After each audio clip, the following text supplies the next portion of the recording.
दोस्तों 4 नंबर का एक प्रश्न आपका पूछा जाएगा जो आपकी व्याख्या और कवि तथा लेखक परिचय से रहेगा। कक्षा 10वीं वाले विद्यार्थी ध्यान देंगे। आज मैं आपको इस वीडियो के माध्यम से बताऊंगा लेखक परिचय, और लेखक में कौन से लेखक का हम जीवन परिचय देखेंगे तो उसमें आप ध्यान रखेंगे अच्छी तरह से। रामवृक्ष बेनीपुरी जी का आज हम जीवन परिचय देखेंगे। आपको जिस प्रकार से मैं बताऊँ ना उतना ही कंप्लीट कर लेना है, मतलब कि कह सकता हूँ कि जैसे प्रश्न आता है ना उसी के हिसाब से हमें उत्तर देना है। प्रश्न में वो पूछा जाएगा कि रचनाएं, भाषा शैली और साहित्य में स्थान लिखिए। जैसे मान लीजिए प्रश्न बना कि रामवृक्ष बेनीपुरी का जीवन परिचय निम्न बिंदुओं के आधार पर लिखिए। 2 रचनाएं, भाषा शैली और साहित्य में स्थान। तो आपको सिर्फ रचनाएं, भाषा शैली और साहित्य में स्थान ही लिखना है। तो आइए स्टार्ट करते हैं। रामवृक्ष बेनीपुरी का जन्म 1899 ईस्वी में हुआ था और मृत्यु 1968 ईस्वी में हुई थी। अब 2 रचनाएं पूछी है तो हमें कम से कम 3 से ज़्यादा रचनाएं याद रखनी है। रचनाएं देखिए, गेहूं और गुलाब, माटी की मूरतें, मील के पत्थर, कैदी की पत्नी आदि, ये इनकी रचनाएं हैं। आपको कम से कम 2 रचनाएं याद होनी चाहिए। इसके बाद में आपको लिखना है भाषा शैली।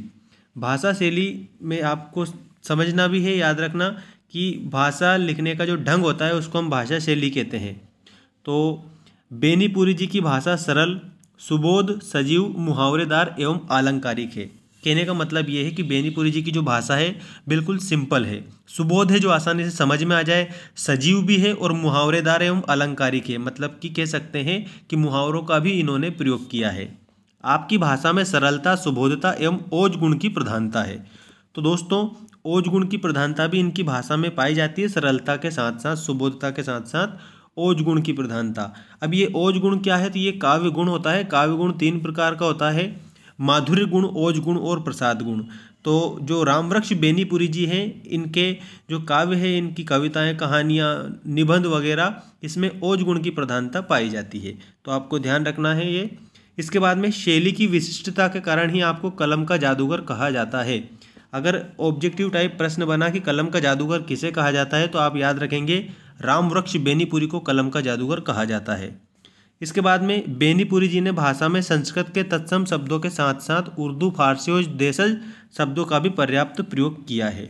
मतलब कह सकते हैं कि जो बेनीपुरी जी है इन्होंने संस्कृत के तत्सम शब्दों के साथ साथ उर्दू, फारसी और कैसे शब्द, देशज शब्दों का भी प्रयोग किया है।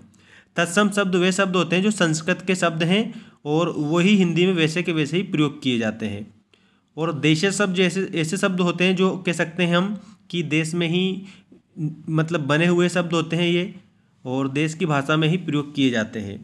अब इसके बाद में आपको साहित्य में स्थान लिखना है। देख सकते हैं साहित्य में स्थान आपको इस प्रकार से लिखना है। आखिरी जो पॉइंट है आपका ये साहित्य में स्थान। बेनीपुरी जी प्रतिभा संपन्न राष्ट्रभक्त साहित्यकार थे। उन्होंने अपनी रचना संपदा से हिंदी की विभिन्न विधाओं में अमूल्य योगदान दिया है। जो बेनीपुरी जी हैं वो एक राष्ट्रभक्त भी थे, याद रखेंगे, और स्वतंत्रता सेनानी भी थे। इन्होंने अपनी रचना संपदा से हिंदी की विभिन्न विधाओं में अमूल्य योगदान दिया है। और आप हिंदी के मौलिक निबंधकार, याद रखें कैसे निबंधकार थे ये, मौलिक निबंधकार, समर्थ रेखा चित्रकार एवं आदर्श पत्रकार थे। आप हिंदी साहित्य जगत में सदा अमर हैं। आप हिंदी साहित्य जगत में सदा अमर है। ये लास्ट वाली लाइन आपको इसमें लिखना है। दोस्तों ये था रामवृक्ष बेनीपुरी जी का जीवन परिचय, जिसमें आपको रचनाएं बताई और उसके बाद भाषा शैली और साहित्य में स्थान। रचना में गेहूं, गुलाब, माटी की मूर्तें, मील के पत्थर, कैदी की पत्नी आदि। और जो जन्म है, इनका जन्म 1899 ईस्वी में हुआ था और मृत्यु 1968 ईस्वी में हुई थी। तो आप अच्छे से इसको कंप्लीट करेंगे और अपनी परीक्षा की तैयारी जारी रखेंगे। 4 अंक का प्रश्न आएगा, ध्यान रखेंगे।